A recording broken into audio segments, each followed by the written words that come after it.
Hey, welcome everyone. I've got a nice and easy, simple exercise that focuses on how to make color mixing really quite easy and how to use one of the complementary color schemes that we can use. And if you do like this exercise, I have 2 online courses available for beginners and contemporary landscape. You can find those details in the comments. So the idea is to make a painting as simple as that. So all I need is a number 8 brush or something similar, my palette with my colors to mix in, and some scrap paper. So our task is to mix as many purples and yellows as you can with the colors that you have in your palette. It doesn't matter what colors you use, but you need to come down with purples and yellows only. So let's start by creating a similar painting like this one. So I already have a yellow in my palette. I'm just going to make it a touch stronger. And the idea with my brush handling is to start in the middle, and in one stroke you want to go from right to left in this case. And you can see that I have full control to make the top of this wash straight. And I do the other one as well, but it's a longer stroke. But I don't have any control over the bottom part, or very little. Alright, that was easy. So now our task is to mix a new color. And let's work with the purple. So I'm using some magenta. So I'm not sure if this is purple, maybe it is, but I'm going to use a phthalo blue, and that's my next color. Okay, now the idea is to get as close as possible to the other wash by changing the pressure of your brush, but not touching it. So what this means is that you really have to focus on the pressure you apply with your brush, which is often crucial when you work with watercolor. So you have to push down.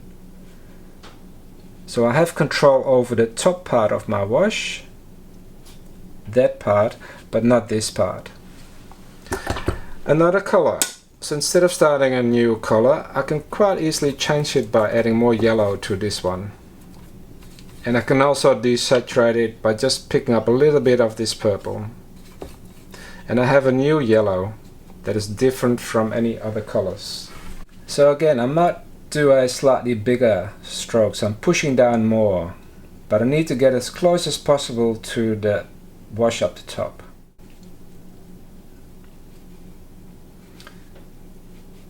So it takes focus, but it's actually quite a relaxing exercise, because all you do is color mixing and focus on your brush handling. Colors don't always have to be in the same strength, intensity. I can quite easily make a new color by adding water in my well and add a little bit of this color to it and a bit of that. And I have this really light yellow now.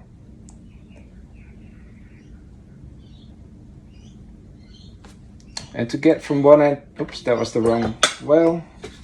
To get from one end to the other end, I have to make sure there's enough water in my brush. You can also see the angle of which I'm painting. It is 45 degrees pointing towards the top. So time for some more purple, but I want a purple that goes towards the blue. So I'm adding more blue into my puddle.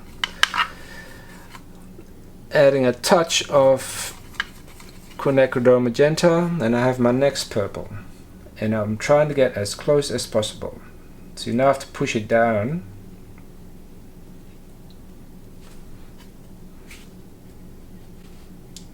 Alright, so I'm sure you'll get the idea by now.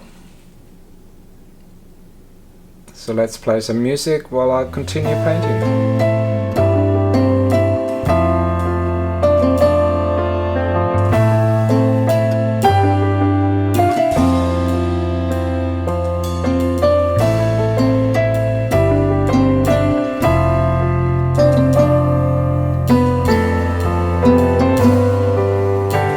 let's play with our yellows. Let's try to make yellows that are slightly towards the greener side. So you all know black and yellow makes an olive.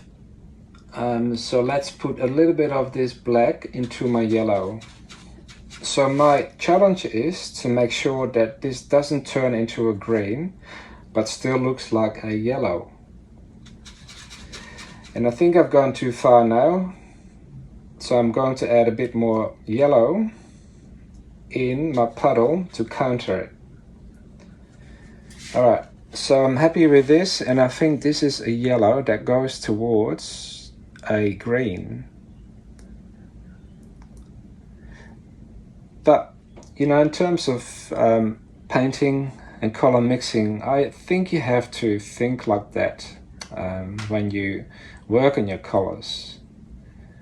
You know, it's easy to use colors straight out of your tubes, but it is quite simple to mix your colors on your own.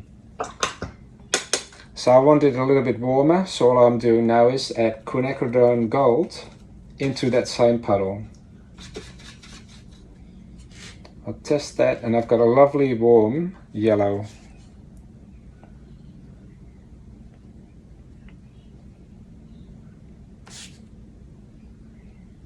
I need to refill my brush. Start from here.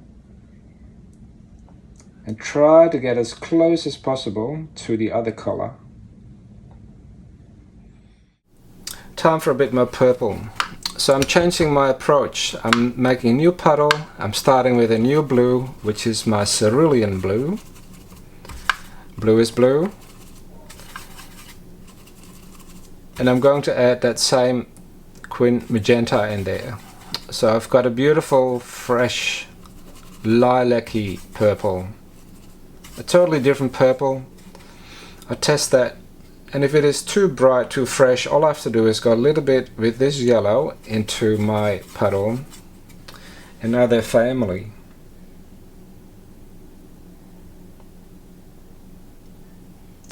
So think about using values when you paint. So values basically means if your wash is very light or very dark and in between. I need to fill it up a little bit more. The intensity of your color, so if you have a lot of pigment in your puddle or if you have more water, and how you can desaturate your colors by adding either black or even white. Nobody tells you you can't use white. So I'm going to make a really dark purple by adding black into my puddle, but it still needs to be purple. I'll test it. So now I've created a purple that is really quite strong. And I'm not trying to go into the wash above. And you can already see a color scheme appearing that is quite pleasing to the eye. Now just remember, this is not a rule, it's just a tool for you to mix colors. So just enjoy mixing colors, and hopefully come up with a nice color way.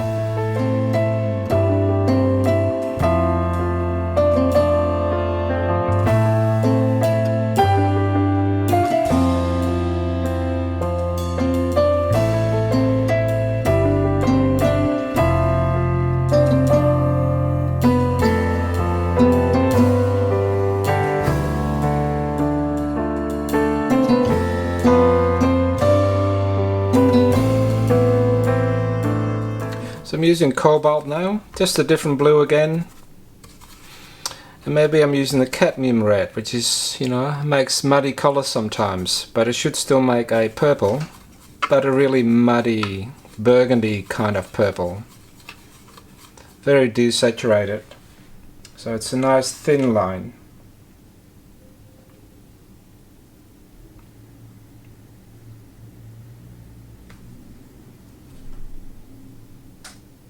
So in my courses I will go in a lot more depth in terms of using values, desaturation, color strength, like intensity, variety of colors you can make, by using our colour wheel, which is a super important tool.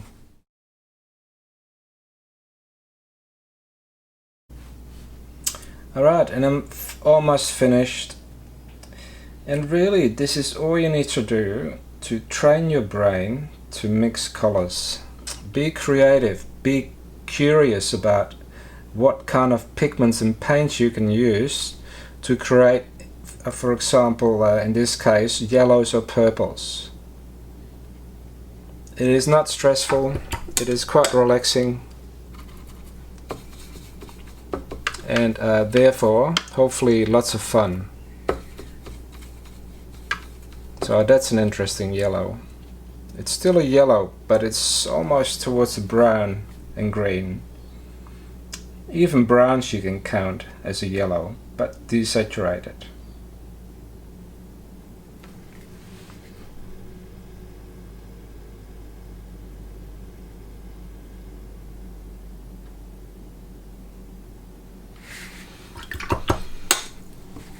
Alright, I hope you enjoyed this exercise. Give it a go, and you can always do the same version by mixing your greens and reds and your oranges and blues, which are the other complementary colors.